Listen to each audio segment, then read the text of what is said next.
Welcome, everybody, and thank you for being here. I'm Coach Les, and I am here with Sujata Tiwari, my co host, who has written a book called Against All Odds: No Retakes, No Manuals, and Real Life Lessons.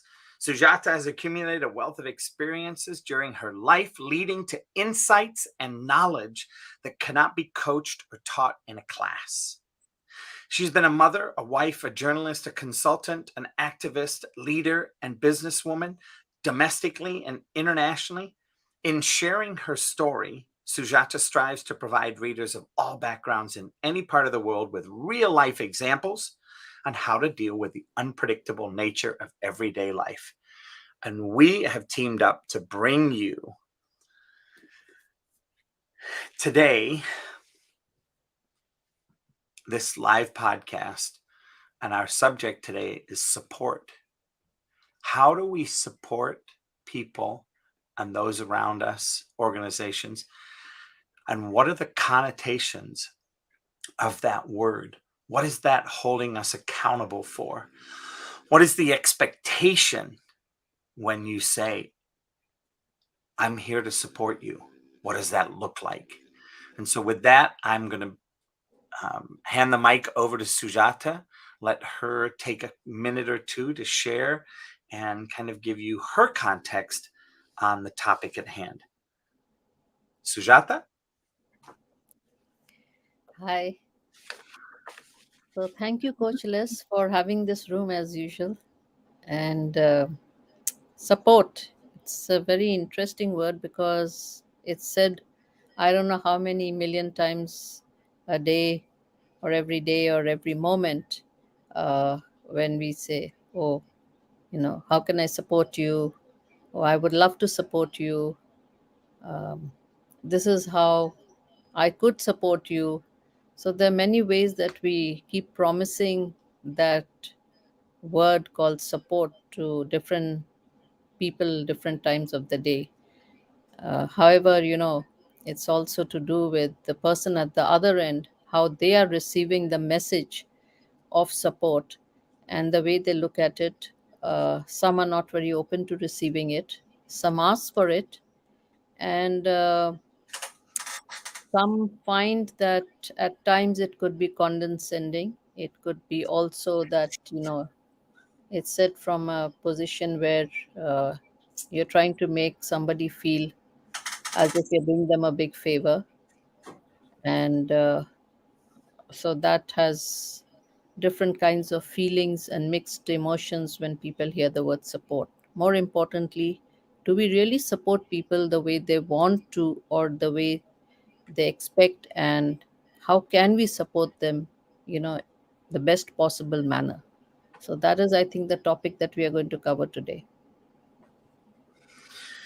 Excellent. And one of the things about this podcast is we absolutely love having people come up on stage and sharing their thoughts, sharing their point of view. We're here to create a generality and also to have some fun in the discussion of the differences that each of us may have. One of the things that Sujata and I have learned about our personalities and working together over the past few months, several months, is that we enjoy debating and discussing topics that we may not always agree eye to eye on. And what that does, I think, is it causes both of us to grow and expand as human beings, not necessarily leaning farther one way or the other, not necessarily getting polarized in the conversation even more and then harboring ill will toward each other. Rather, starting to understand the differences, the nuances that exist between us, between our upbringing, between our sexes, between our positions in life, even our ages, and where we are, where we fall in all of those discussions. So when we do these podcasts, and we've been doing them now for several months, the benefit for this is to stretch our minds and your minds in looking to see, perhaps, are we missing something? Are we experiencing a loss of communication in a certain area, or perhaps an inadequate level of communication in a certain area? And what can we do to support it and our clients?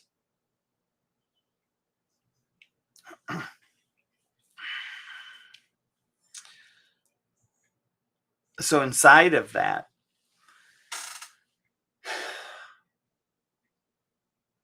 for me as a business coach, I happen to believe that many business coaches, if you were to pull them aside from their positional environment, you will hear that 60 to 70% of what they do in their coaching is based inside of life coaching.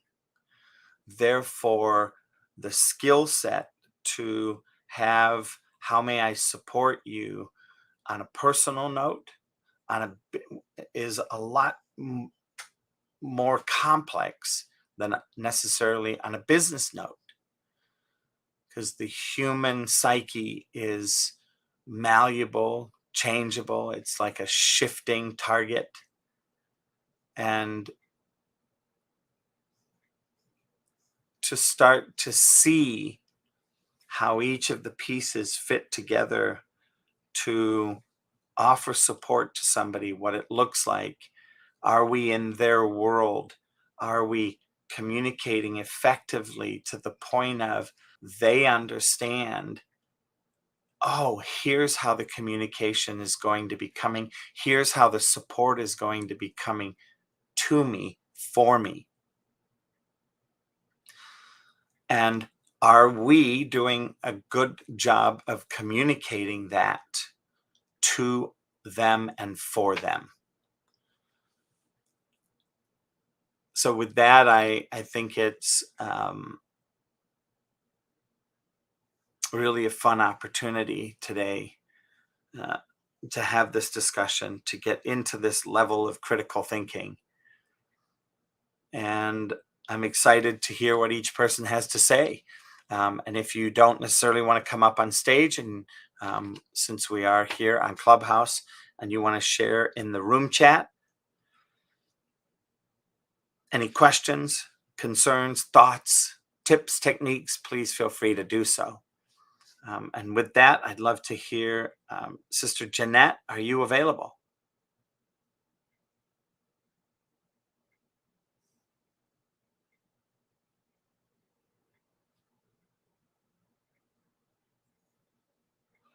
All right. It looks like perhaps she's in a place where she's not able to share at this time, and that's okay. And Mr. Joey is on the phone. So what I'm going to do is hand the mic over to Miss Sujata and see if she can share an example to us from her book, Against All Odds.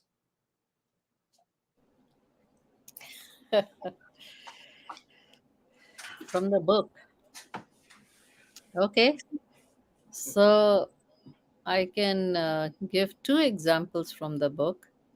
One is when I uh, looked and asked for support vis-a-vis when I was there to give support. And when I wanted support, I simply asked for that support. I would walk up to the person and say, can you do this for me? Or I need this. And that's my simplest way of asking for support is, can you help me out? And I don't personally have ego problems in asking for support or help.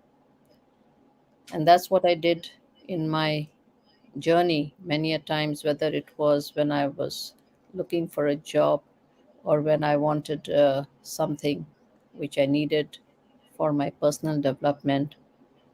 Simple things. I asked for it. But when it comes to at the receiving end of support, and that is where I was ready to give support, or I was ready, to do something, and people just shut themselves in. For example, if you were going through a grief or you were going through an illness like cancer, and you didn't want anybody to go into that space, then even if I was there to hold your hand, you were not willing to take it, because that was, I was willing to give support, but you were not willing to take it. So there were instances like that when you just shut yourself out, and there's not much that one can do anything about that. So that is the experience. When it came for critical matters of life and death, I have not asked for, I have expected that I get the support, and I have not received it.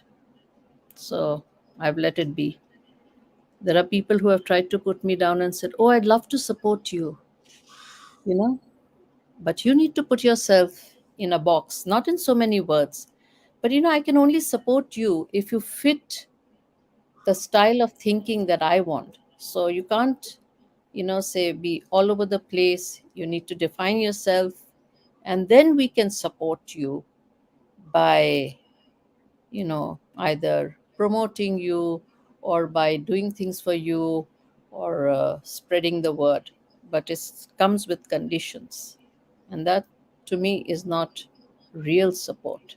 It's like only if you go by my way of thinking, then I can support you. So those are my examples. Awesome. It's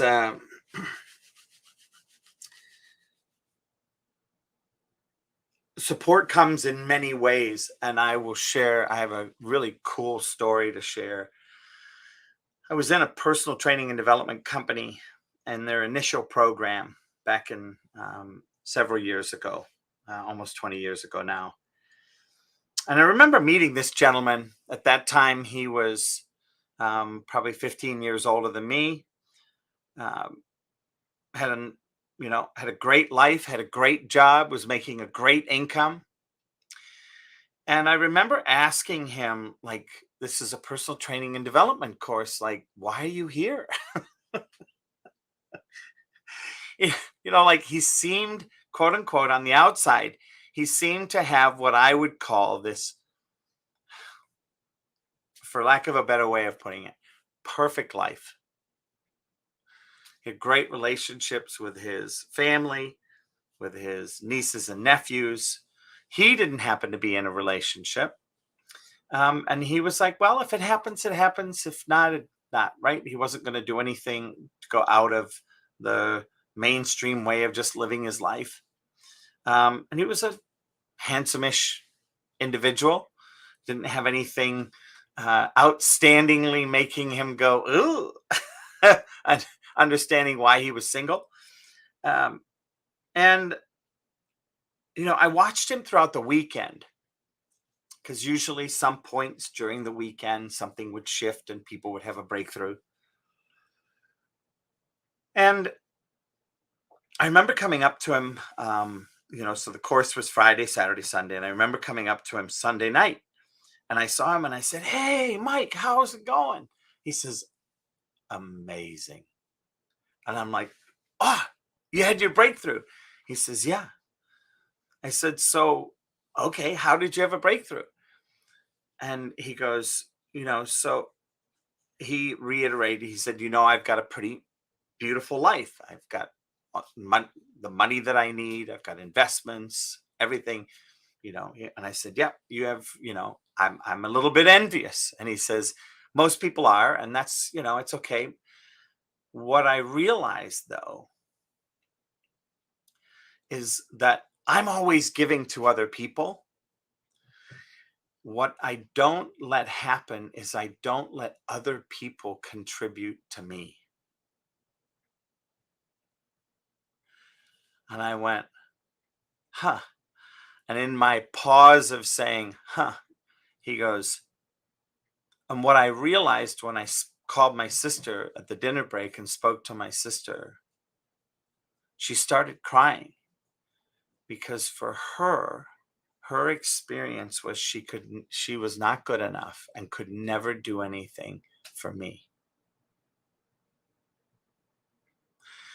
And that when I shared this personal training and development program that I was in, she was so excited. She said, I want to come check it out. I'd love to see it. And she goes, and I'm so happy because I've never known how to tell you because I feel like I'm complaining and I have nothing to complain about.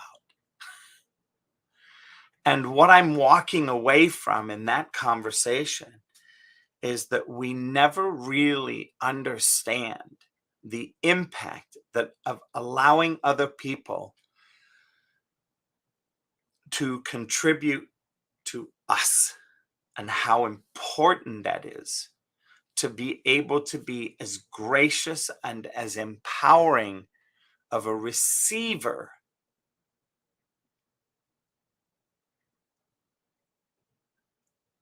as a giver.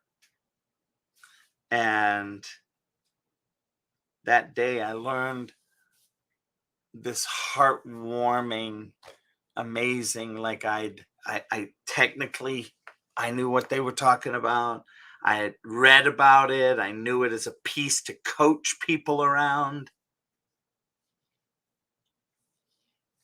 What I didn't understand was the emotional capacity of it and the difference that it made. And that was profound. So with that, once again, I'm going to just do a quick shout out. Jeanette, are you there? Hey, Coach, I'm here. Did you want to share? Okay, if you leave me in two, I can share. If I leave you what? Leave me into the question again. So the question is, when it comes to support,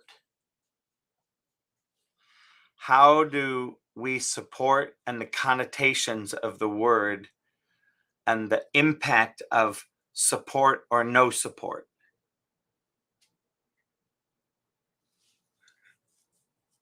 Does that communicate?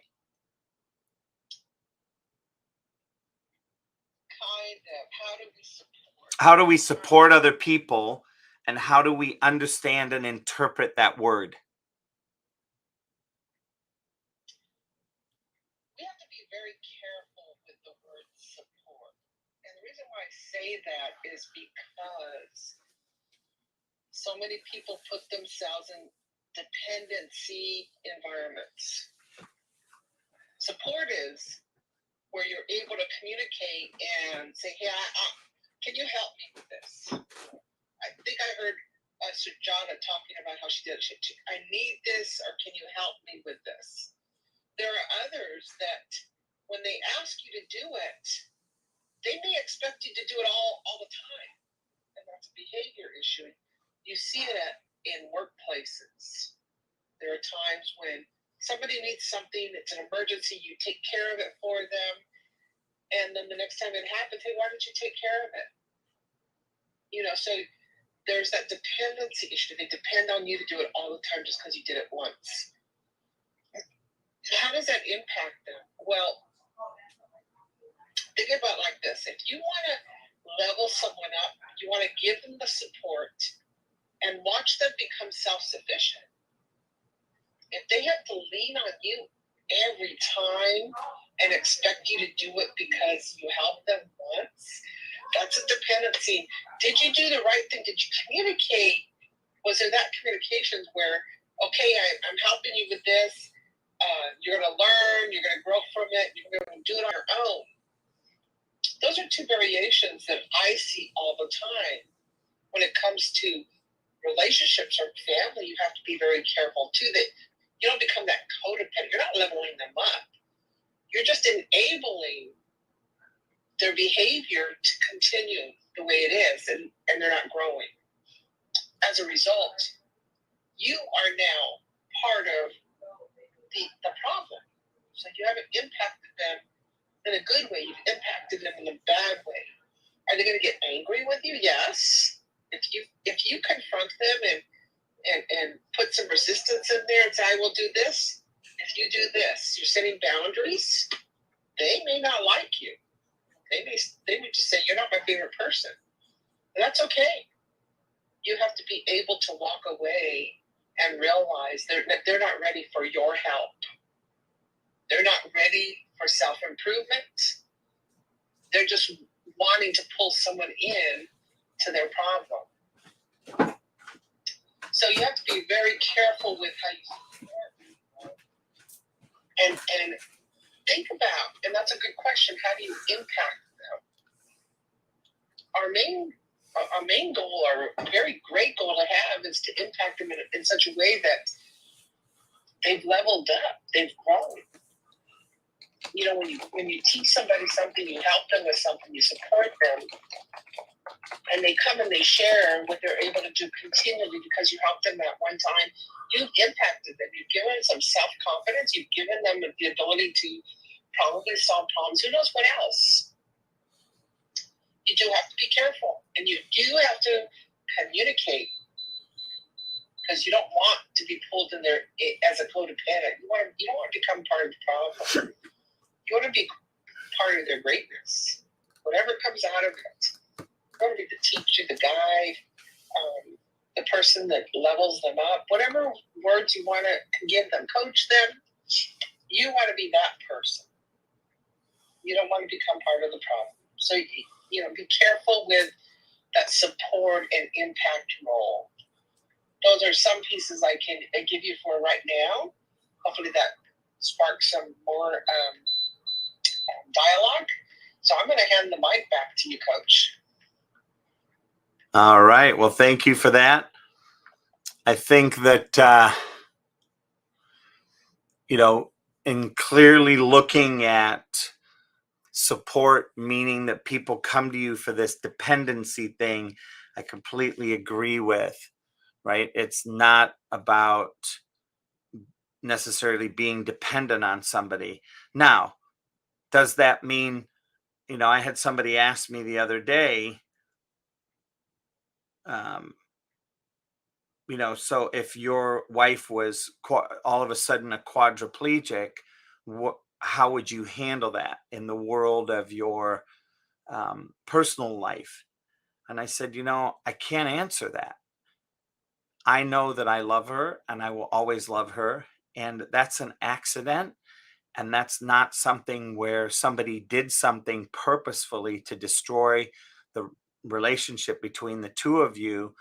It's a time when that's when you give your vows and you are there for better, for worse. And that's a time when support is paramount, and I can't remember who it is. I think it might be Cricket is the name of the lady, but she spent 17 years with her husband, a quadriplegic, after he had fallen 32 feet and split open his skull, and he wasn't expected to live. And he miraculously, through prayer and all of the things, survived, and not only survived, but thrived. Now, when I say thrived, did he get up and walk around and have a normal life? No. He just beat the odds and didn't die and was able to still communicate. And, and she supported him until the day he died. Now, to me, that's a place where, in what we're talking about, Jeanette, I think I look at that as a privilege and an honor inside of the relationship that you create, that you have that ability to support that person based on the fact that you gave your word and created a magical life together. So from that aspect, being dependent, I completely saw the ramifications and saw the opportunity inside of that, what you were sharing. And I think there's something that shifts inside of us in that moment, becoming a mama bear or a papa bear, to be that support mechanism. And so now to flip from, that extreme, now to come back to running a club here on Clubhouse and having people that join the club, that become members of the club, and they step up and say, I want to support you. And they get all excited and they're, gung-ho, and they see their potential and they jump up and down and they get ingratiated in the community and they start contributing.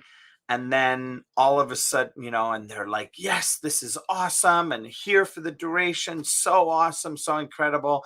And literally the next day, it's like somebody came up and turned the key and they ghost you. It's like, what? Like, for me, that's the other extreme. And I go to, where's your integrity? How do you do that? How do you even sleep with that kind of integrity out, that you leave somebody hanging out to dry? It'd be literally like rope climbing with somebody and suddenly when they're halfway down going, oh, hey, yeah, I'll see you later. I gotta go. I got a cup of coffee to go buy and an ice cream to eat. And they suddenly take off. Now, does it mean you're dead? No. Does it mean, but it means you're in high risk.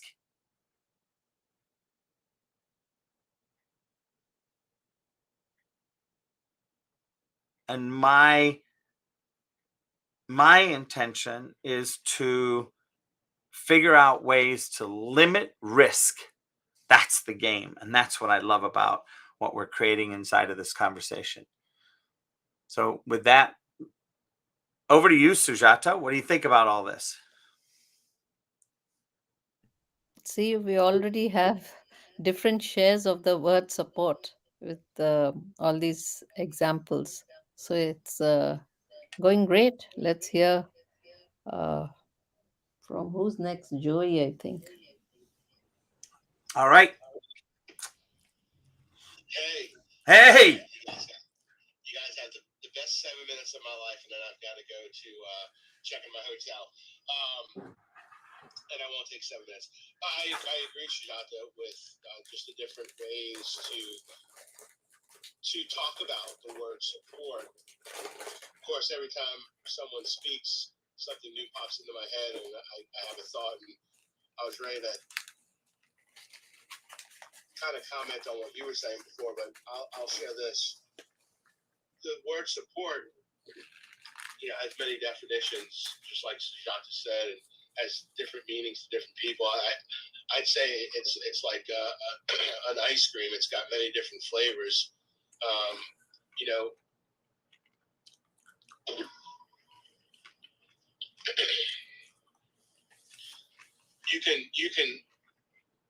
You can support somebody.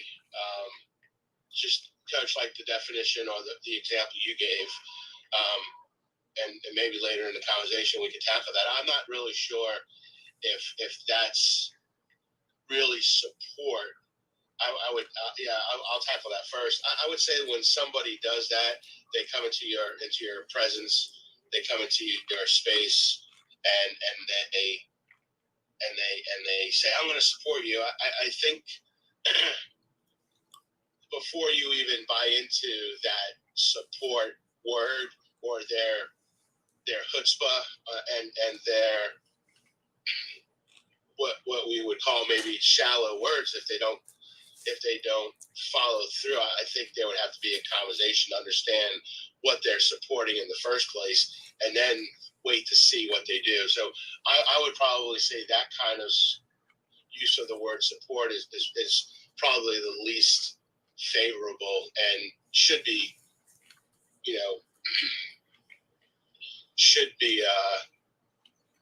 handled as such. It's unfortunate that it happens, and I agree.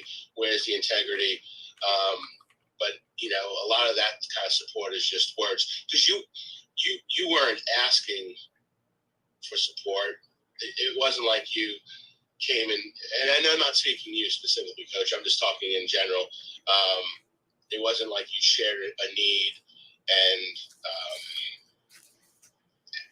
a heartfelt need, and then they said, "Well, I'll be there for you," and then they weren't. I've been in other circles before, and and I may have even been guilty of it myself. You think you've got these great intentions, and then you see what's all required, and then you back out. But there's a proper way to back out. When I think of the word support, though, I think of someone that has maybe an emotional need, a physical need, a spiritual need, mental need. So there's a difference, though, if somebody is grieving and they just lost a loved one, and you say you want to be there for support, that's different than with your spouse or a partner or a coworker or a boss, and you walk away from the relationship saying you never support me. Like, that's different support. The first support is when someone is struggling and grieving. That support that should be selfless. If you're going to offer support, that should be selfless. That should be respecting someone's boundaries too. Not everybody, and I think that may be what Sujata, if I heard her 100% correctly, that's where you have to understand what kind of support they need, what kind of support you can give, and maybe it doesn't match. Be careful of what kind of be careful on how you say you want to support somebody. Because supporting somebody might mean I'll do anything for you. I know you're going through a time of trouble, and they may say, well, I need to get. I'm in New York, and I need to get to Florida. Well, I'm not going to support you that much. So I think there's an area there that you kind of have to just be cautious on what you're going to say. But that's a kind of support, though. I'll do anything for you. You may just be a person there that's just there, and maybe they just needed somebody to sit, or maybe they didn't. And then the other support that I mentioned was, you may have a spouse, and you may be at a job for 20 years, and you've been trying to leave that job, and every time you bring it up to your spouse, or maybe you bring it up to your boss on doing something different, they're just not supportive. That's a support too that we need to be aware of. So when I think of the word support, I think there's just a lot of different definitions, and I think it all depends on the individual and what their need is. It's my thought. Those are my thoughts. All right, so I'll yield. Thank you so much, Brother Joey. Thanks for your share. Sujata, did you want to share anything back with Joey? No, I think Joey also covered some very relevant points of the different aspects of support in giving and in receiving. Amen. And I just want to welcome. I see another couple people popped up on stage. Welcome, Yolanda. And once again, hi, Dr. Jessica, and welcome, Wiki, Melissa, and Denise. Thank you all for being here. All right.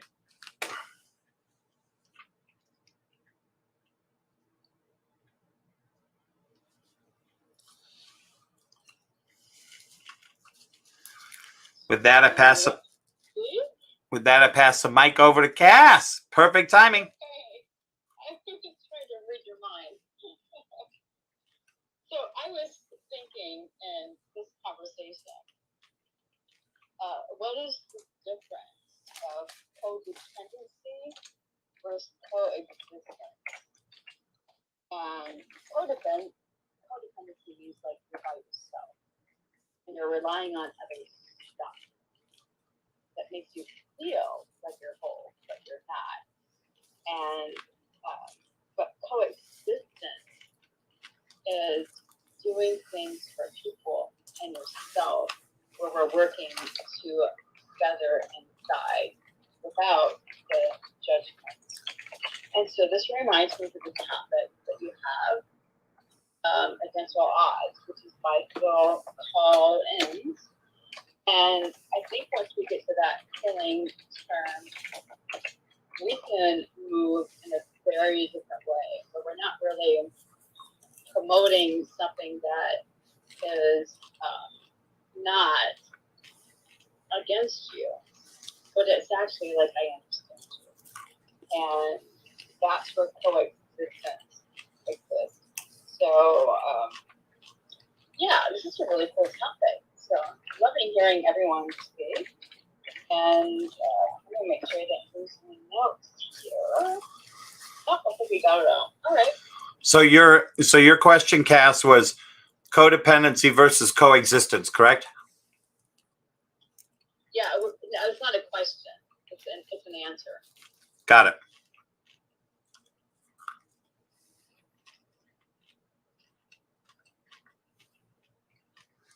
Well, I like it. I was just because I went to my good old friend Google, and I liked what you shared, and I like what they share. So thank you.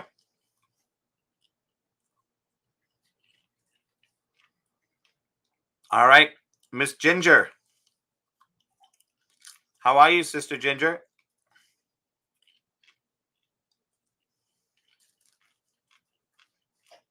Hey, I am in really heavy traffic at this moment, so I'm just going to continue listening and I'll hopefully get to a spot where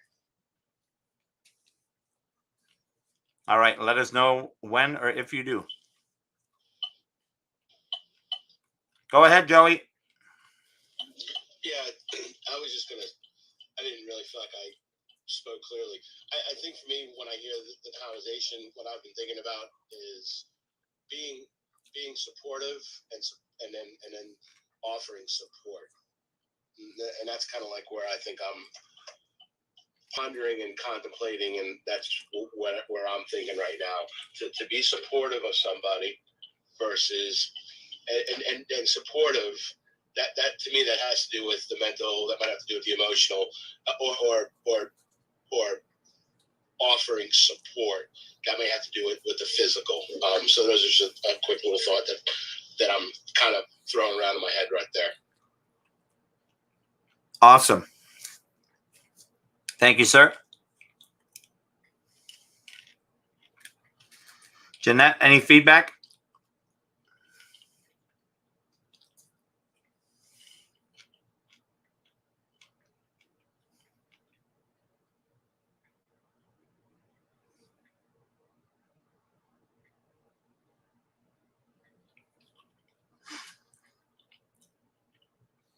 All right, Sujata, anything for you?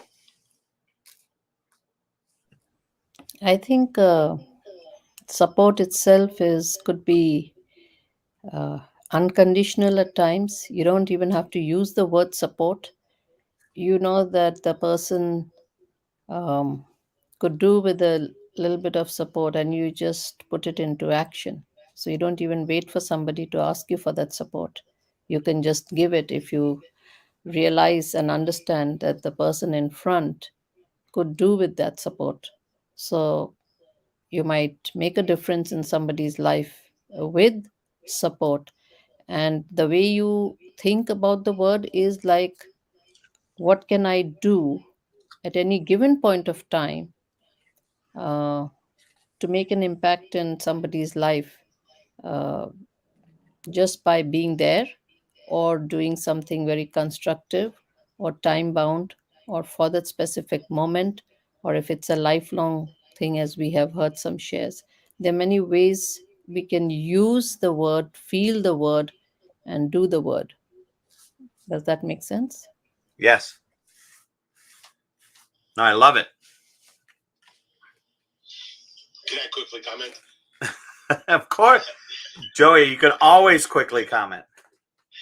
Well, I just want to ask. No, I like that. One of the things I've learned over the years, though, and I believe that if you feel there's an opportunity to help, and it's within your means, and you know it's going to benefit them, I'm in favor of that. But I have learned over the last 3 years that I've looked at what I do and maybe the motive behind it, or the reason why I do it, or what my position is. I am also a believer that when it comes to helping somebody and supporting somebody, I have learned that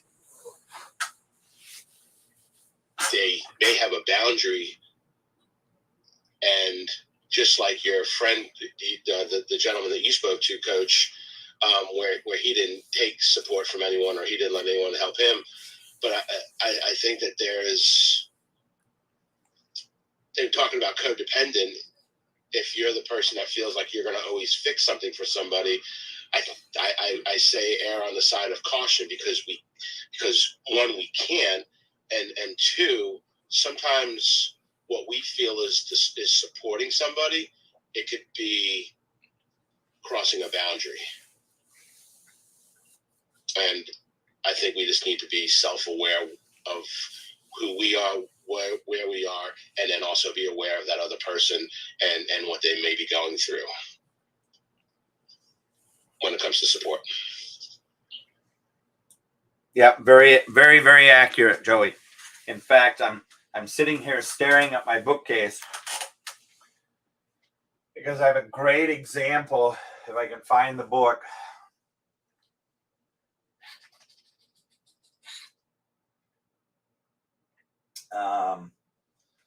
The book is called Toxic Charity. Have you ever heard of it? I believe I have over the years. Yes, Toxic Charity.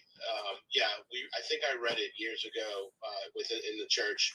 And if I'm not mistaken, Toxic Charity, there's a section in there that I was drawn to. Nothing wrong with ministries giving people who are in need, but I think it goes back to what Jeanette commented on. If we're not giving and helping others grow, I think that was the book that I think it's the same book. If we're not giving but also teaching and helping people move from their spot, if we're just always giving, then we're just enabling, and that's not necessarily a healthy situation. I think that's the same book, if I'm not mistaken, that I'm getting that from.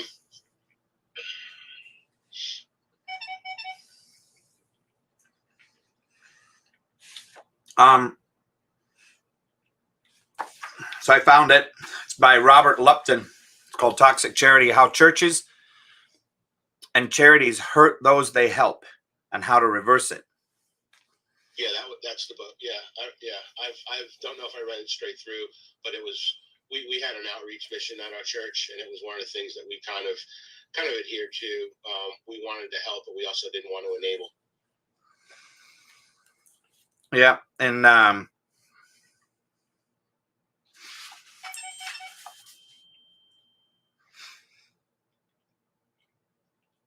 in this, the Washington Post, is a couple things on the back that I think might be, because I think it speaks directly to support as well. And it says, toxic charity provides the needed counterbalance to a kind heart, a wise mind. Robert Lupton gave this pastor what he needed to become a more effective leader. And the Washington Post said, Lupton's new book, Toxic Charity, draws on 40 years' experience as an urban activist in Atlanta. And he argues that most charitable work is ineffective or actually harmful to those it is supposed to help.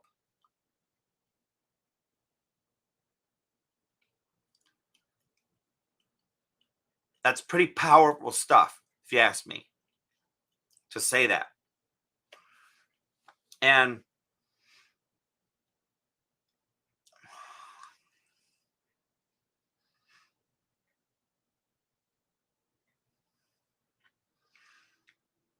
when I look at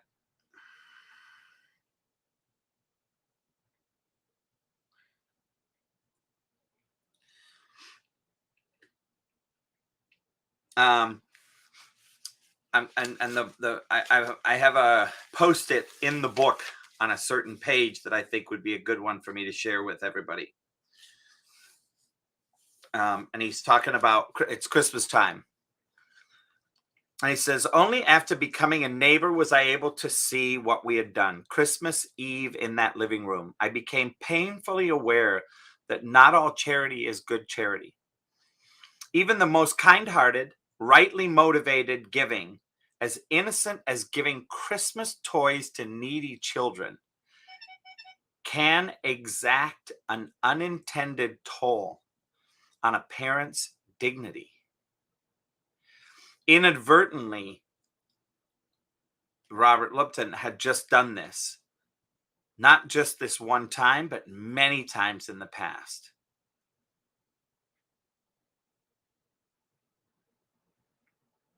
Because the cost is too great, the emotional pain too severe.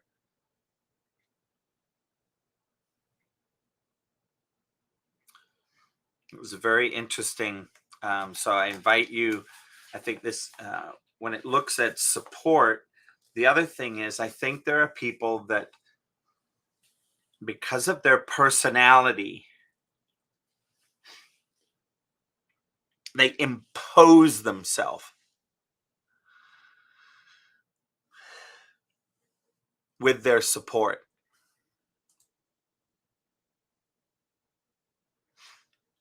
And I want to say with that,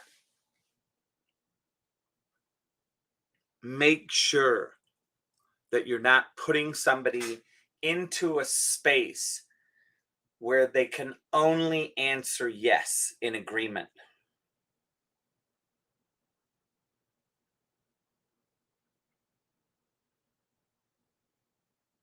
And then gets,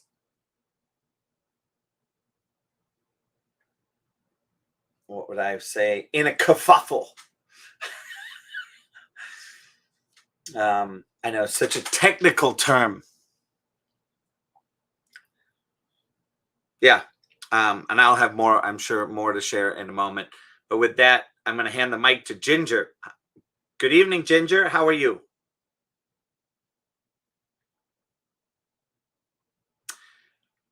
And Ginger, if you are taking the mic off or thinking it's off, it is not going off. So you may have to skedaddle out of the room and come back.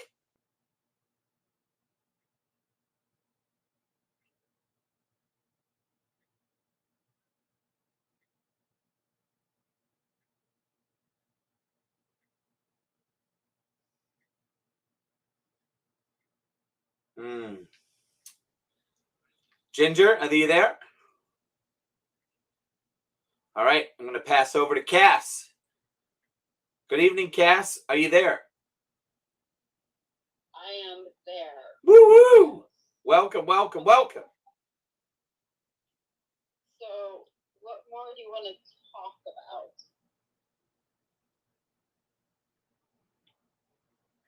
You talked about the difference of codependency and coexistence. Yep. But I didn't get into the details because I'm not a psychiatrist. So, let's see. That's against all odds. So, do you think that faith is really what goes into the process of what is against all odds? Because in our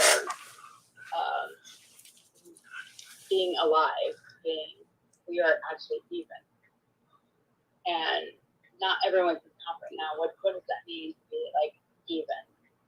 So I am not better than you, I am not less than you, but we're actually in the center and we are even.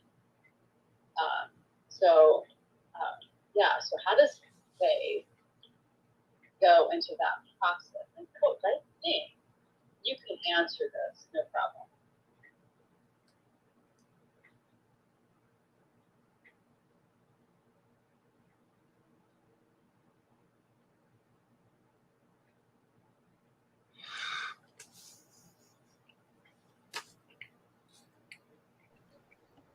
If I heard you correctly, you're talking of faith, right?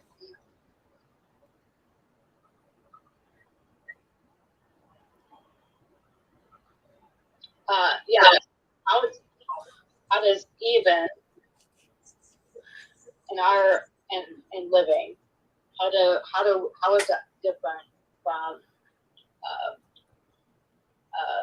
the odds? And so the odds is like the Y and the letter, and then how do we even it? And the word the Y, WYH.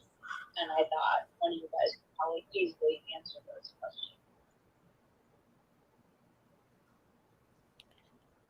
So, in my journey, uh, my faith or my conscience, ability to make decisions against all odds is what has stood me through. I can only do the best in any given kind of a situation which is offered to me, whether it is through, not my asking for it, a situation happens and I do the best, or if somebody wants my support and I can do the best that I can for them with dignity and grace. I don't know whether that answers your question. I think that was perfect. And that's really just to keep us all centered in the center and not opposite directions, which is against the odds. So yeah, that was perfect.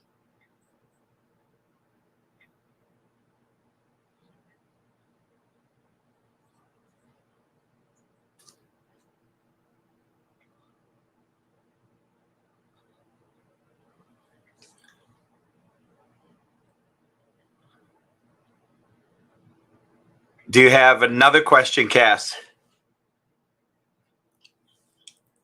I don't actually have any questions except for just for information of for the room, but I don't actually have any questions. Okay. No, it's great. Thank you so much for bringing that up, because this is all one. To me, this is all one big community. If we could be sitting on chairs surrounding a fire and sitting looking at the fire, these are the type of things that I want to discuss in the rooms, because I think it makes the most difference. It shifts people in multiples of ways.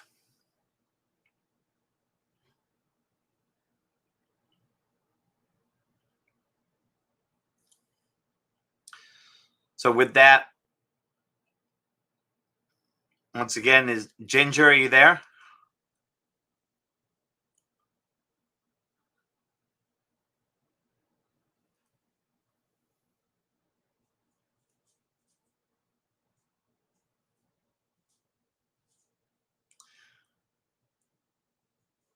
All right. Looks like we have a frozen mic.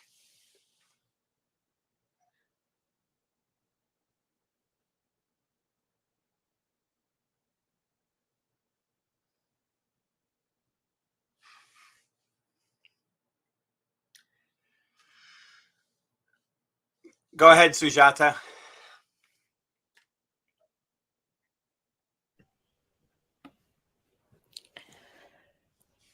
So when we talk of say unconditional support, which I am going to talk from my perspective, is that whether it's asked of you or it's not asked, or whether you have a doubt, you can always clarify by asking, "What can I do for you?"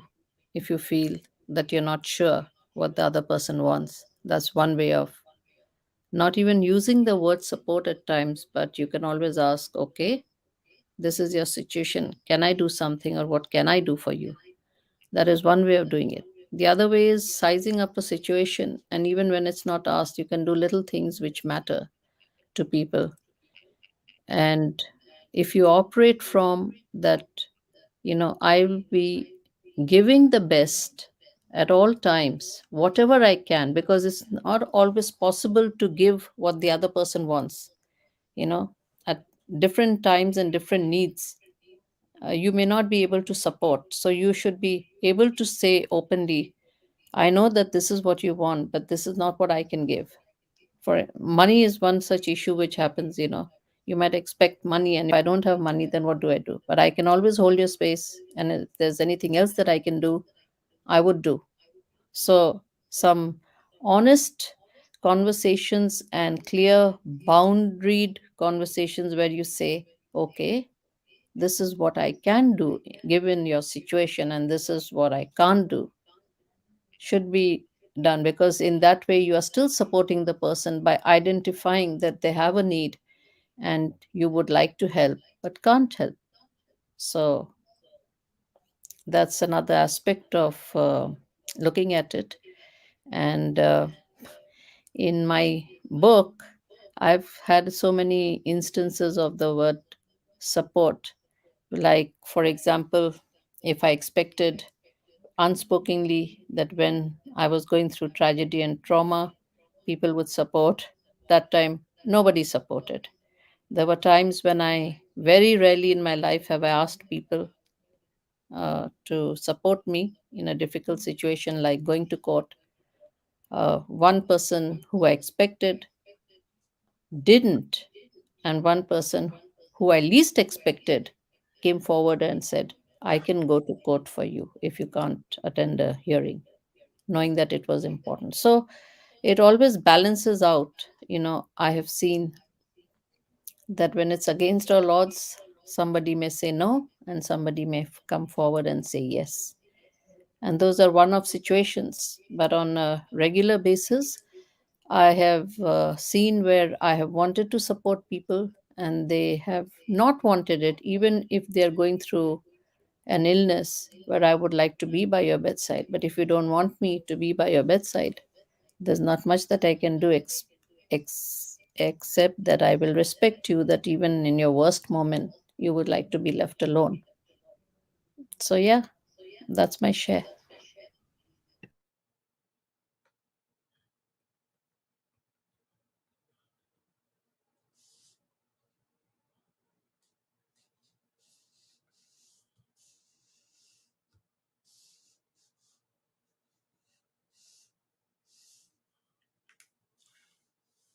All right, Joey, do you want to take another crack?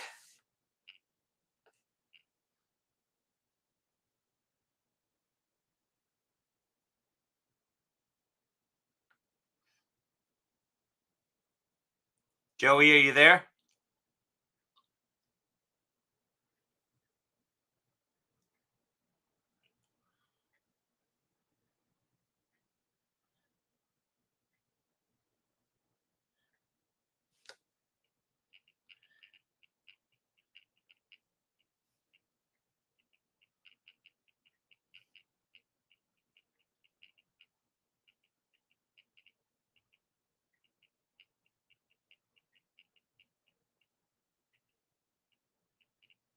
All right, it looks like we have, he must be checking into the hotel. Hi, Gertrude. How are you today? Hi, Lois. If you guys want to come up and be in the room on stage, we'd love to have you to share. Hi, Carrie. Good to see you.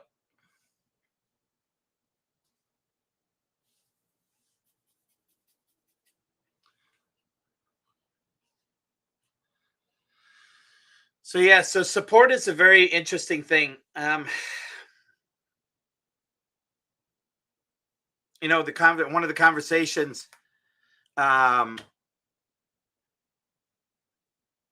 I've heard or seen is people saying, coming in and, well, if I'm in your room and you give me a green bean and I'm up on stage, that means I have to support the room. And, I want people to know that has nothing to do with why I give people a green bean. It is not for you to support the room. It has to do with the fact that I'm not interested in what I would call a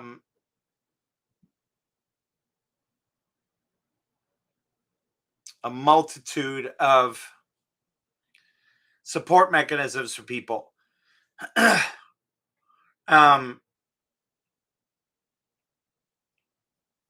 Somebody was giving me a hard time on the back channel. How come your rooms keep showing up at the bottom of my profile? I'm like, well, I want to support you, but I don't want them to always show up at the bottom of my profile. And I look at this and I go, well, it's part of the algorithms. When you click on that little room and you click on the bell, and that's the only room you have, that'll be the next room that it says you're going to, and it puts a time and a date and stamp in there. Doesn't mean you're supporting, it doesn't mean that you're there to be the room or take over any fiscal or integrity issues. And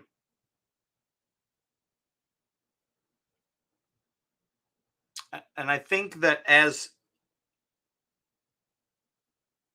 we look at how to support people,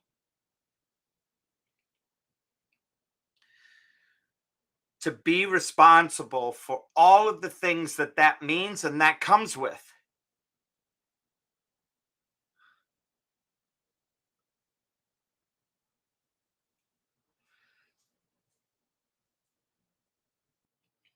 So before, I'm not even sure kind of how I want to, where I'm headed in this particular way, because it's how do we support people that we care about on Clubhouse? How do we support rooms? How do we support speakers? How do we support the people that we're following or be supported by? And I think that there's many things that happen when you say yes that people take for granted or they're not responsible for. Saying yes to something has a wide impact around certain things. So what do I mean by that? If you say yes to looking after dogs, for instance, and taking care of dogs, that means if one of them gets sick, you may have to take that dog to the vet. That means you have to be responsible for being able to put the dog in the car and driving with the dog. And if you're not able to do that, you can't get mad at the person you said you were dog sitting for. Or if a dog throws up on your beautiful white blanket on your bed, you have to remember who invited the dog onto the bed the first time. And then you can't blame the dog or the dog's owner. It's like this supporting what has integrity as a point of view with certain predictable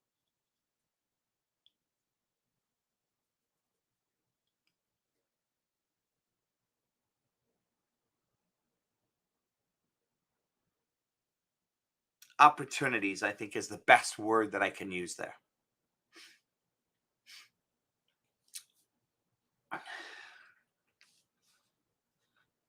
For sure. That's the best word. And I see a few people just popped into the room, including a couple of people that I haven't seen in a while. Hi, Rose, I saw earlier. Hi, Rose. How are you? Gina, how are you doing, Gina? Come on up. And Carrie and Gertrude, thank you for being here. Melissa, thank you for being here. Yolanda, thank you for being here. My beautiful bride, thank you for being here. Come on up and share. What is your experience around support and that the way that it shows up for you in the different areas of your life. I'm going to hand the mic to Rose. Hi everyone, hello. Actually, it's midnight here and I cannot really talk loud, sorry. And before I just come here, I was in a room. I had a very serious discussion with Muslims and Baha'is, and it went wrong, and it was a very big discussion. It was really like a fight, and I left the room. I saw your room. I said, okay, I need some peace. I need some love. That's why I left and I came here. But sorry, I'm not really talking about the title. You're doing no, Rose. You're This is all I, Rose. You're perfect. Rose. You're perfectly on the title. You are. It's all about support, right? You came to this room, and why did you come to this room? For that nurturing and support. Yeah, that's true. That's true. Yeah. And you'll get that in this room, always. Sorry? You'll get that in this room always. It's a peaceful room. It gives a lot of love, support, Absolutely. and Here. That's why I'm here. And yeah, you know, having a discussion with Muslims or Baha'is about and the fact that, you know what makes me angry, that they use Bible to refer to Muhammad or to Baha or the leadership of Baha'i people. I don't know what the name, Baha'u'llah they call it. And it really makes me angry. I was so furious. I was so angry. Saying, yeah, you use Bible, you use all the Bible verses to refer to Muhammad or to refer to Baha'u'llah. And that drives me crazy. And yeah, they told me, yeah, you are so furious, you have no patience, this, that. And they just, they removed me, actually. They removed me from the room. Based on, I got emotional, true, but I mean, I said, come on, you are a bunch of hypocrites. You're using Bible verses and you're just twist the Bible teachings, and that drives me crazy. Anyway, sorry. No, it's a great example, right? Of, I mean, this is hilarious because this is another layer of support, Rose. We want to use information to support us over here, but heaven forbid that you try and use the same information to support over here. You can't do that. Well, why not? Because I'm using it. Well, that's the whole point of me using it, because at least then we're on the same ground. Oh, we can't be on the same ground. Why? Because then I can't hold it against you. I can't make you bad. I can't make you wrong if you're using the same information and the same education that I'm using. It's like, well, guess what? We're both human beings and we were both made with a sperm and an egg. Get over yourself.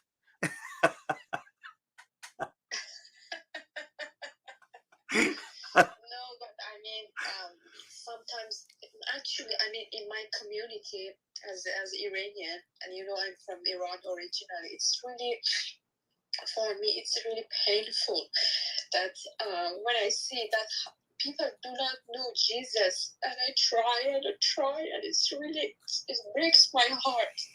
It really breaks my heart that people are far from truth. They don't know the truth, and they don't see my effort. I said, guys, I don't hate you guys. We are friends. We speak the same language. But come on, when it comes to the truth, when it comes to the Bible teaching, I have to be frank. I have to be honest. But yeah, for them, it's like that I'm emotional, or yeah, maybe I am. But when it comes to Jesus, when it comes to Bible, it really breaks my heart that there are lots of wrong teaching, wrong answers, or they use Bible verses against me to prove that I'm not Christian, as Muslims or as Baha'is. And So Rose, I'm going to give you a new context to play with. Are you ready? yeah, Okay. Instead of calling yourself a Christian, take a look at calling yourself a follower of Christ.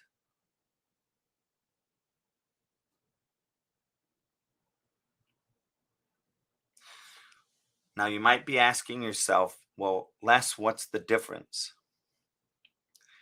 The difference is that Christians put people into boxes: Catholic, Lutheran, Methodist, Presbyterian, all of the different boxes.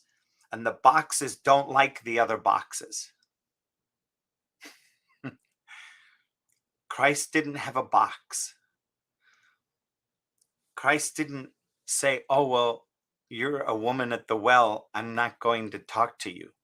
You're a taxpayer and you're not part of any religion, I'm not going to talk to you. He went up and made them his friends and made them his associates at dinner.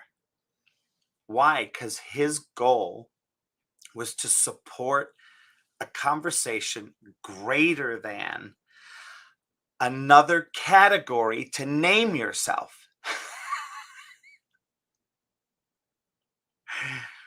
And the only warning that I have for you, Rose, is to not let the enemy get you upset and have you be emotional at your brothers and sisters of another faith, because then the enemy wins.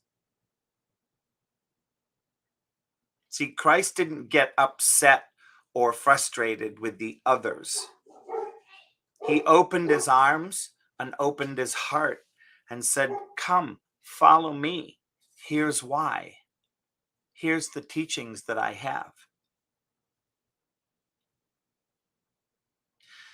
And in that place, he supported people learning about the way and the path that he and his Father were creating.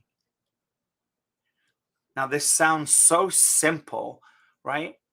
And this simplicity is fraught with people going, but, look over here. This says this, and that person's evil. Okay, well, that person may be evil. That doesn't mean you walk away from them or judge and assess them and put them in a box and throw the box away. The idea is to support them when they are where they're at. Love them where they are and where they're at. Love them into transformation. Love them into a place where we can all be together. Does that make sense, Rose?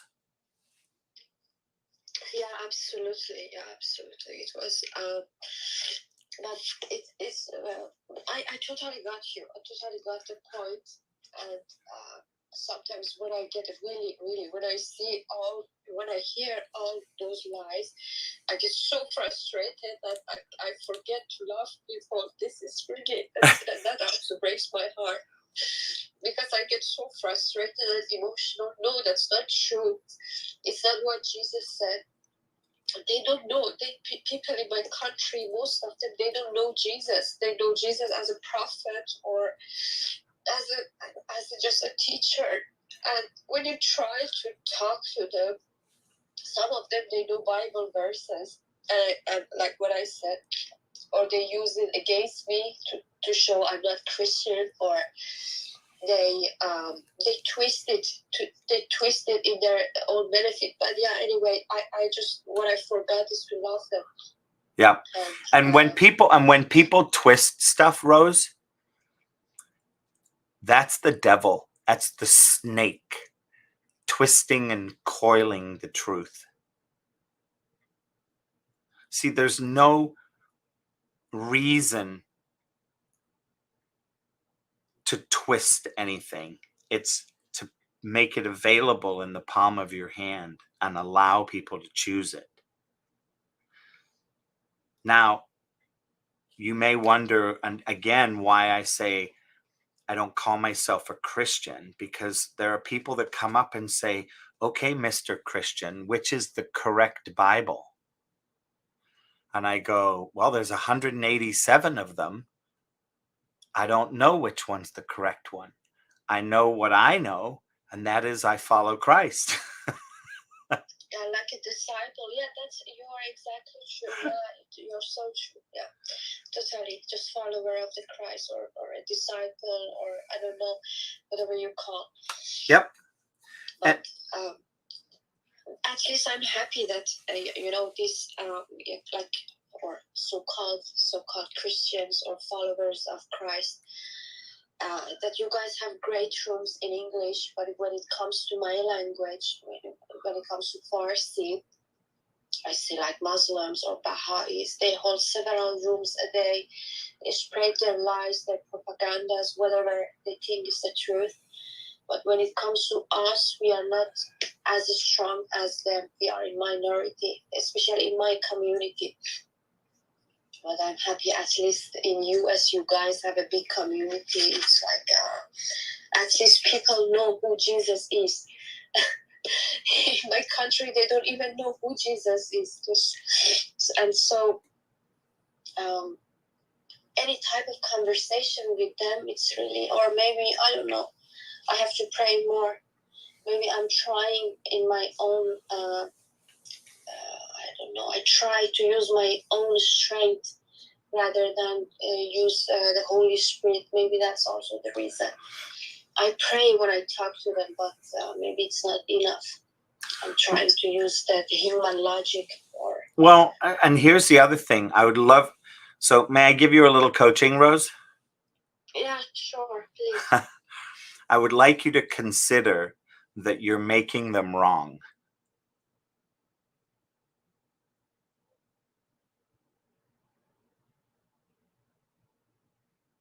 You can come off mute. Yeah. Can you explain it? Yes. It's not really clear for me. Okay. So, when we say somebody's right or they're wrong, does that make sense? Yeah, true. Right. I want you to I make them wrong? Yes. And Christ didn't make people wrong.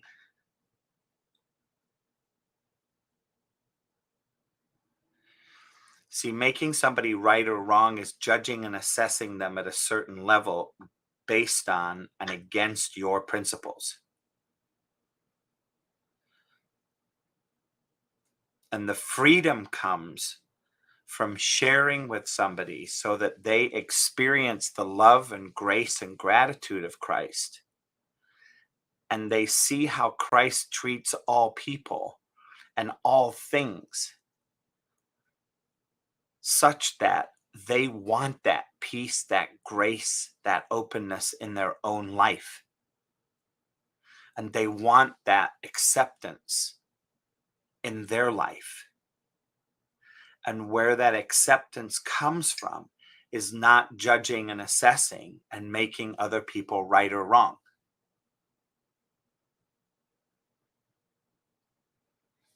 Does that make sense, Rose? Yes, absolutely. Absolutely. And I would tell you, this will now shock you, is that your emotion is coming from you breaking your own integrity. The integrity with yourself, that you are judging and assessing them like they're judging and assessing you.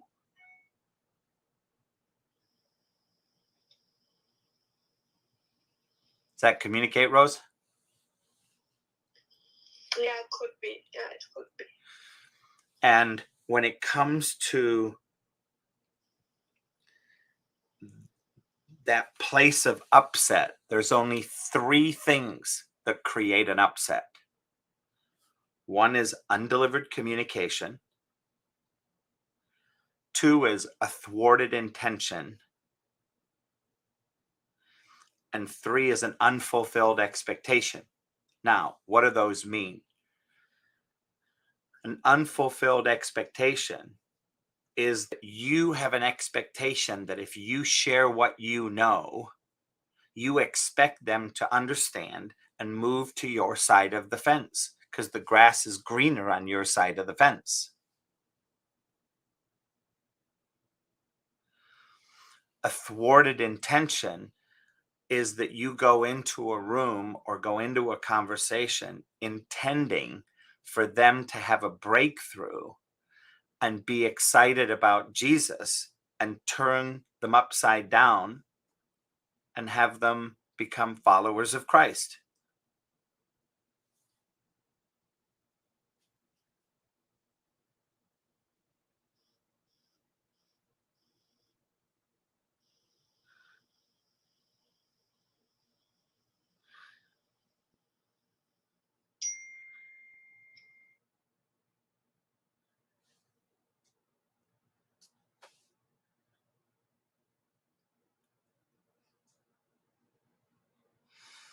And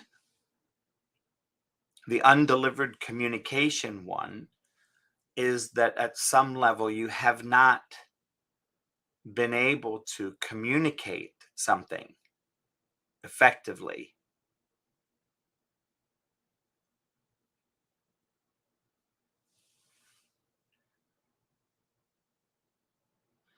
And therefore you're frustrated with yourself and upset. Does that make sense, Rose? Look, what really bothers me, yeah, the communication. I mean, the fact that people twist. This is really like what I said. Look, when they twist Bible verses in front of me, that really drives me crazy.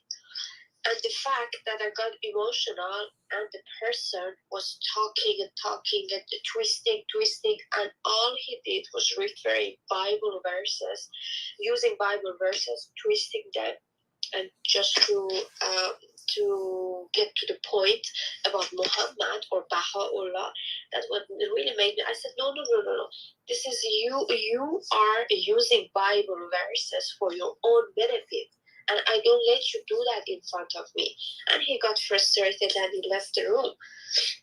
And afterwards, they got angry with me, people that, you don't let that certain person talk. I was a moderator, but when they removed me from the room, I said, look, he can refer to Quran or to the book of Baha'u'llah, but what really drives me, why he used Bible verses to refer to Baha'u'llah. Bible is about Jesus. It's not about Muhammad or Baha'u'llah. That's what they do. They twist it. They just steal from Bible. And there was actually no communication. I said, look, you are using for your own benefit, and I don't like it. I said, you guys, this is the way you guys always do it. And it's not fair. I'm not here in this room to use Quran or other books for Jesus. I use Bible for Jesus. I use Jesus for Jesus. I don't need to use Quran for Jesus. And that's why I think that was the point where the whole conversation was was ended. I have to say, and they got frustrated at me. And yeah, you are. And they removed me from the room. Yeah, and I had not even the chance to explain myself. And yeah, could be exactly what you said. Failure to explain, and it happens quite often in those rooms, whether they invite me, my friends, or I just go there randomly and I want to talk. They just do not want to hear. They have they have their own idea about Jesus, about Bible, or about religions in general. And the more you explain, the more complicated it will be for them. Or they know very well, but as they do not have the Holy Spirit to comprehend, they know Bible verses, but they don't really comprehend. And I don't know if I You're communicating beautifully. And the thing that you want to remember, just like the media, and I know Robert is over there chomping at the bit, the media will give you a half a sentence. And when they give you half a sentence, their intention is to have you follow their trail of thought, which may be 180 degrees away from reality. And because they share one verse or half a sentence out of context, people around them get twisted and go, oh, yeah, that's really bad. And oh, they don't know. And oh, rah, rah, and they get up in arms.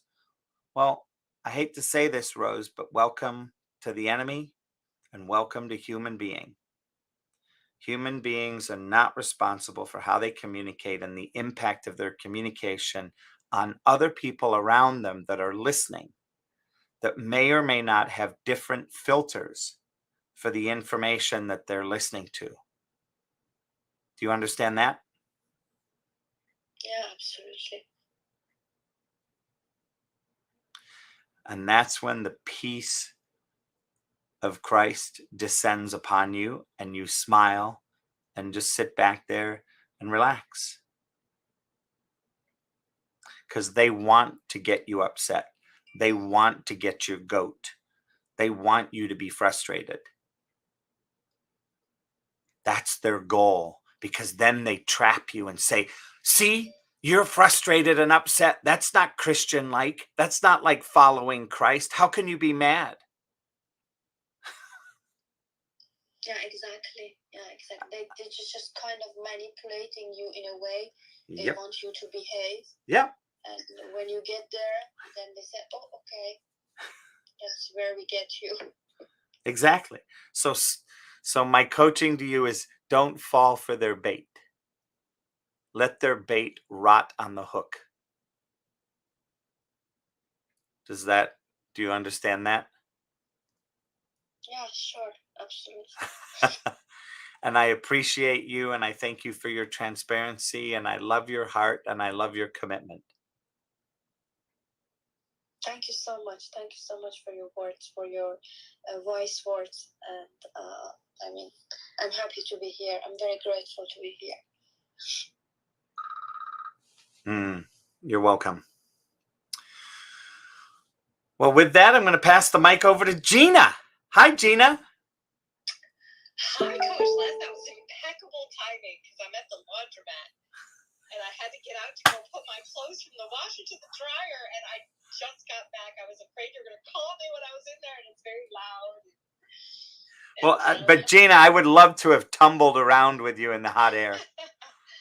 Yeah, my next But apartment bump. is gonna have to have a washer and dryer because this is not fun. Not fun. Even if I have to pay an extra $100 a month, I think I'm gonna make sure it has a washer dryer. Yes, it's been a long time. I was not doing very well. I've been dealing with some abusive. I don't know how else to put it. Neighbors just harassing me, and I think they were just very vengeful, and I had to recover from it, and I feel that I feel almost fully recovered. It's been several months. But I want to keep in with the support. And, I hopped in here because I saw my beautiful friend, Sujata, who's had my back since I've been on Clubhouse. I think we met like a month or so right after I started on Clubhouse. And she was bothered because I was being bullied. And she came to my defense, and we became dear friends. She's a dear friend of mine, and I want to support her, and I feel bad that I haven't been around, but it wasn't because I didn't feel love or want to support anybody. I just felt that I wasn't capable of functioning most of the time, and I really didn't want, I didn't want to present myself in that way. I don't think I was cognizant of a lot of what was going on around me because I was sleep deprived. That's how it started. Thank you, everybody. I hope you enjoyed today's show. We are going to be closing down the podcast version of this. Thank you so much for being here, and we will see you again tomorrow.